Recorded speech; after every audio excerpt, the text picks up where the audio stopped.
ठीक है, ये एक प्रॉब्लम है कि कोई सर्किल है x square plus y square बराबर ए स्क्वायर, ये हाइपरबोला को इंटरसेक्ट करता है 4 पॉइंट्स पर।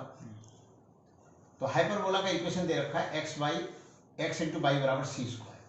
तो आप इस तो 4 पॉइंट्स पर इंटरसेक्ट करता है, तो फिर ये पूछा गया है कि जो 4 पॉइंट्स के जो एक्स कोऑर्डिनेट हैं वो x1 x2 x3 x4 हैं और y coordinate y1 y2 y3 y4 है।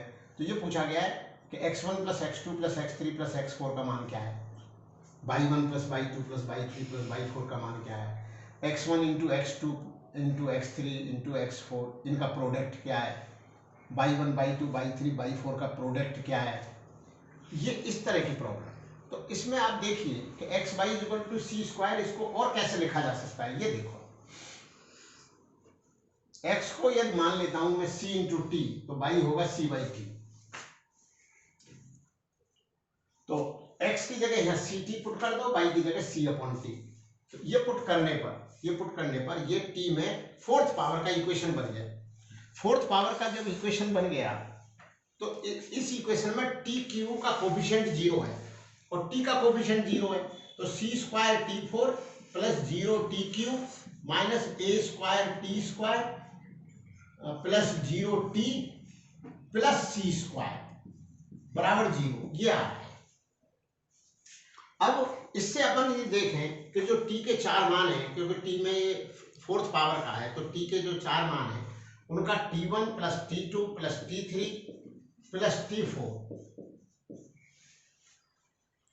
ये जो है ये 0 होगा क्योंकि माइनस बी बाई ए होता है। टी क्यू का कोफिशिएंट अपन माइनस ले लो टी क्यू का, लेकिन टी क्यू का कोफिशिएंट तो 0 है, तो माइनस 0 प्लस 0 तो 0 ही होता है, तो ये बराबर 0 है। तो अगर दो की मल्टीप्लाई करके जोड़े t1 इंटू t2 प्लस तो 4c2, तो 6 टर्म्स आएंगी। उन 6 टर्म्स को अपन देखें तो अगर t1 t2 t1 t3 and so on 6 terms आएंगे, ठीक है, 4c2 6 टर्म्स आएंगे। उन सब का जो समेशन होगा वो minus a square upon C square होगा। फिर 3 का प्रोडक्ट देखें 4c3, तो वो टर्म आएंगी 4, तो उनका सम क्या होगा ये आप देख सकते हो क्या सम होगा। तो माइनस प्लस माइनस वो भी 0 होगा, 0। फिर t1 t2 t3 t4 इनका क्या होगा, minus plus minus plus c square upon सी स्क्वायर, ये 1 होगा। इनसे अपन ये पता कर सकते हैं कि x1 plus x2 plus x3 plus x4 कितना है। तो जब इन सबका जोड़ 0 है तो x1 plus x2 plus x3 plus x4 भी 0, क्योंकि x1 ct1 है। तो इनके जवाब अपने को मिल जाएंगे। फिर ये पूछा जाए कि x1 into x2 into x3 into x4 का मान कितना है, तो आराम से पता लग जाएगा, क्योंकि t1 t2 t3 t4 का मान 1 है और x1 जो है ct1 है, तो ct1 ct2 ct3 ct4 तो c पे 4 और t1 t2 t3 t4 का गुणा आ रहा होगा जो कि 1 है। तो इनका चारों का जो प्रोडक्ट है x1 x2 x3 x4 ये गुणा आएगा c पे 4। इसी तरह से अपन y कैलकुलेट कर सकते हैं, क्योंकि अपने y तो सिमेट्री से हम देखेंगे, सिमेट्री से देखेंगे तो जो समेशन x का है वही समेशन y का होगा। और इस डायग्राम से भी अपन देख सकते हैं कि ये y1 है तो इतना ही माइनस y1 यहाँ मौजूद है, ये y2 है तो उतना ही माइनस y2 यहाँ मौजूद है। तो y1 plus y2 plus y3 plus y4 चारों का जोड़ 0 होगा। तो ये काफ़ी अच्छी प्रॉब्लम थी, IIT JEE की प्रॉब्लम थी, ठीक। हाँ, ये IIT JEE की प्रॉब्लम है। ये क्वेश्चन है कि ये एक सर्किल है x square plus y square बराबर 4 और ये दूसरा सर्किल है x square plus y square minus 6x minus 8y बराबर 24। इन दोनों सर्किल के कॉमन टेंजेंट कितनी होंगी। तो इस प्रॉब्लम को भी मैं सॉल्व करा दूंगा और कुछ तरीके भी बता दूंगा। यदि 2 सर्किल हों और वो एक्सटर्नली टच कर रहे हो तो कितनी कॉमन टेंजेंट होती हैं, तो 3 होती हैं, एक ये और एक ये।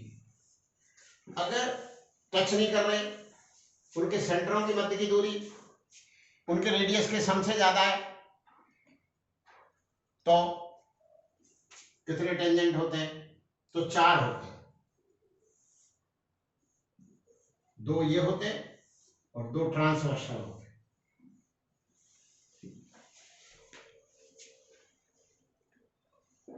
तो 4 होते हैं।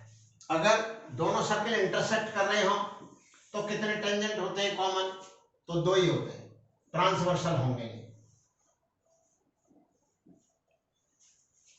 केवल ये वाले टेंजेंट होंगे। इनका कुछ पर्टिकुलर नाम होता है, मुझे नाम नहीं याद आ रहा।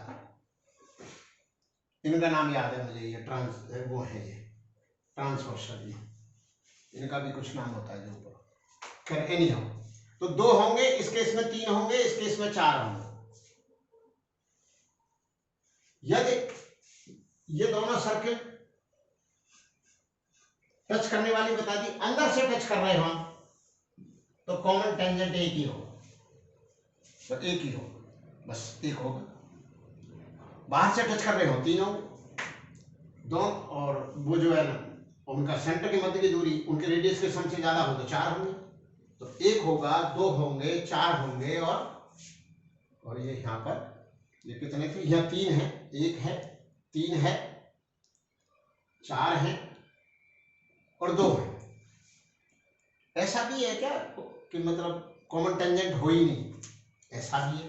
अगर सर्किल एक के अंदर एक हो बस, कोई कॉमन टेंजेंट नहीं, हो ही नहीं सकता। इस पर टेंजेंट होगा, इसको काटेगा, इस पर टेंजेंट होगा, इस पर टेंजेंट होगा, तो कॉमन इसके लिए हो गई। तो 0 टेंजेंट, 0 नंबर है, 1 नंबर है, 2 नंबर है, 3 नंबर है और ये 4 नंबर, इस तरह की बात। अब इस सवाल को सॉल्व करना है तो ऐसे ही सॉल्व होगा ये, तो बस और क्या है। इसमें देख लो कि ये दोनों सर्किल एक के अंदर एक है या क्या है। तो अब आप कहोगे देखें कैसे? ऐसे देखो, क्योंकि ये सर्किल का जो सेंटर है वो 0 0 और रेडियस 2 है, तो 0 0 है सेंटर और रेडियस 2 है, रेडियस 2 है, सेंटर 0 है। इसका सेंटर 3,4 है, क्योंकि 2g है ना, 2g - 6 है, -g - f होता है, 3,4 है। और रेडियस देखते हैं, रेडियस होता है g² + f² - c का रूट। तो g² कितना? g² देख लो कितना, 9, 3 × 9, 4 × 16 -c, माइनस इधर आ जाएगा -24, और -24 जब करेंगे तो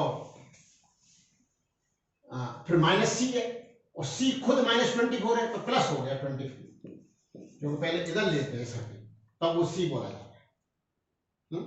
-24 है c, तो -c है तो +24, इसका रूट मतलब 49 का रूट मतलब 7। इसका रेडियस 7 है और इसका सेंटर 3,4 है, तो सेंटर 3,4 है और रेडियस इसका 7 है। अब इनके सेंटरों के मध्य की दूरी अपन देखते हैं क्या आती है। तो 0 0 और 3,4, 0 0 3,4, तो इनके जो सेंटरों के मध्य की दूरी है वो 5 है, और जबकि इसी का रेडियस 7 है और इसका रेडियस 2 है। तो ये एक्चुअल में इसका आंसर मात्र ये वाला केस है, ये जो है ये वाला केस है, क्योंकि इनके सेंटरों की मध्य की दूरी जो है वो उनके रेडियस के डिफरेंस के बराबर है। तो ये दोनों सर्किल अंदर से टच कर रहे हैं, मतलब 7 रेडियस और डिस्टेंस सेंट्रल। तो अब ये रेडियस 2 का है, तो इसके और इसके मध्य की दूरी 5 आई है, और देख लो क्या आता है, दिस इज 7, यहां से यहां तक 7 और ये 2, तो 5 हो गई नहीं। तो इसका आंसर है ये एक जगह टच करें, ठीक है।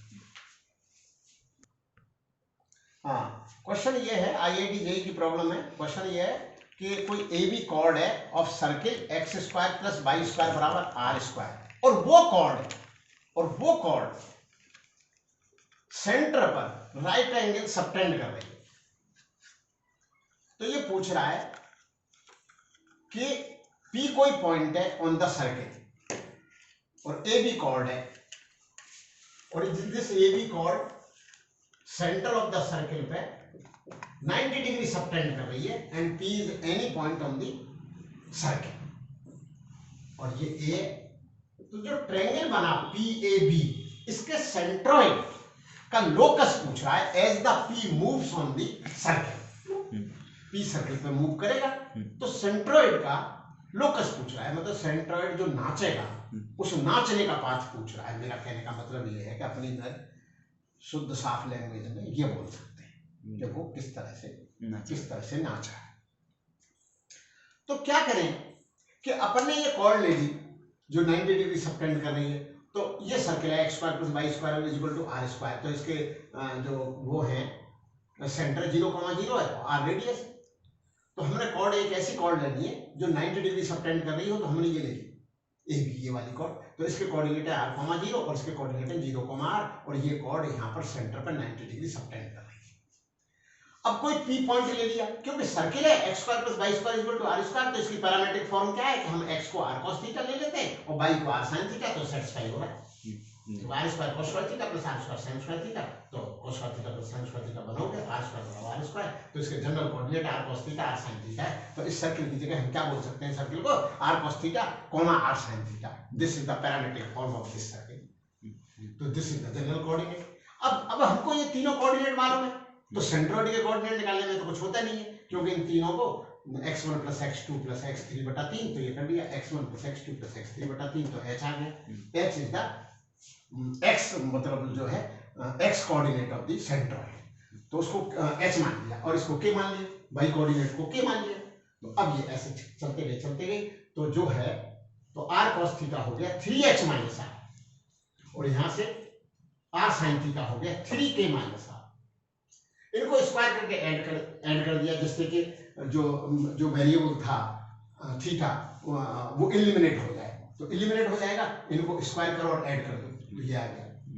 अब ये चलते रहे h की जगह अपन ने x लिख दिया, k की जगह अपन ने y लिख दिया, सिंप्लीफाई, क्योंकि h के का ही तो लोकस पता करना है, क्योंकि h के ही तो कोऑर्डिनेट हैं सेंट्रोइड के, तो इसको आगे जाकर के h के स्थान पर x लिखना है और k के स्थान पर y लिखना है। तो लिखते गए ये आ गया। अब जब हमने इसकी शक्ल देखी तो ये तो सर्किल का इक्वेशन है, क्योंकि x square y square coefficient जो है वो जो है बराबर है, और x इंटू वाई है नहीं, मतलब x इंटू वाई नहीं होनी चाहिए, x y का कोएफिशिएंट 0 है। तो दिस, और तीसरी कंडीशन और होती है, तो वो भी सेटिस्फाई हो रही होगी। तीसरी कंडीशन क्या होती है कि g square plus f square minus c must be positive, negative नहीं होना चाहिए। अगर नेगेटिव होगा तो इमेजिनरी सर्किल होगा, मतलब सर्किल नहीं होगा। 0 होगा, g square plus f square minus c 0 होगा, तो फिर एक पॉइंट सर्किल होगा, मतलब सेंटर ही बस उसका सर्किल है, बस एक जो उसका सेंटर है और उसका रेडियस तो है नहीं, तो वो एक ही पॉइंट है सर्किल पे, तो मतलब 0 रेडियस का सर्किल होगा। लेकिन ऐसा नहीं हुआ, g square plus f square minus c करा तो वो बाकायदा माइनस c का रूट लिया, तो बाकायदा ry रूट 3 आ गया। तो ये जो है यही पूछा था लोकस क्या है, और अगर इसमें आगे ये भी पूछता कि लोकस क्या है और उसका सेंटर क्या है, तो हम सेंटर भी बता सकते हैं, r/3 केवल लोकस पूछा था, तो सेंटर और रेडियस नहीं पूछा। तो बस ये सवाल।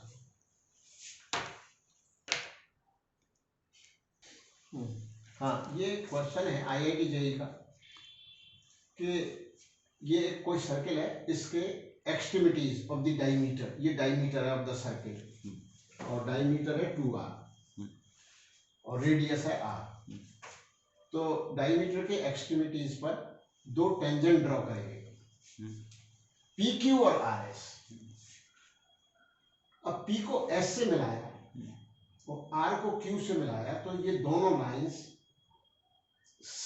सर्किल के पेरिफेरी पे या सरकमफ्रेंस पर इंटरसेक्ट करती है। इस तरह से है ये Q और S पॉइंट, इस तरह से कि PS और RQ intersect at X, where X is the point of the circumference of the circle। तो ये कह रहा है कि ये बताइए 2R का मान क्या है। तो 2R के मान के लिए इसने 4 ऑप्शन लिखे हैं।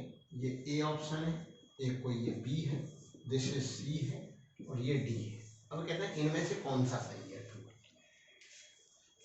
तो अब ये जो खींचा, अब ये डायमीटर है तो ये 90 डिग्री है, अब ये 90 है और ये भी 90 है, तो हम किसी एक एंगल को मान लेते हैं थीटा, उधर ये 90, क्योंकि ये डायमीटर, ये जो रेडियस है और टेंजेंट होती है उसके परपेंडिकुलर, तो ये 90 है पूरा।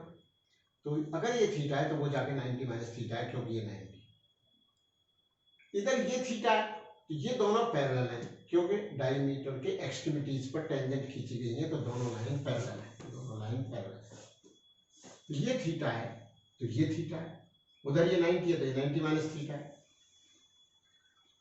तो इस तरह से ये भी पता लग गया 90 माइनस थीटा, ये थीटा, ये थीटा, ये 90 माइनस थीटा। तो ये भी राइट एंगल ट्रायंगल है, और ये वाला भी राइट एंगल ट्रायंगल है, और ये वाला भी राइट एंगल ट्रायंगल, इसमें बहुत सारे राइट एंगल ट्रायंगल हैं, और ये भी राइट एंगल ट्रायंगल है, और ये भी राइट एंगल।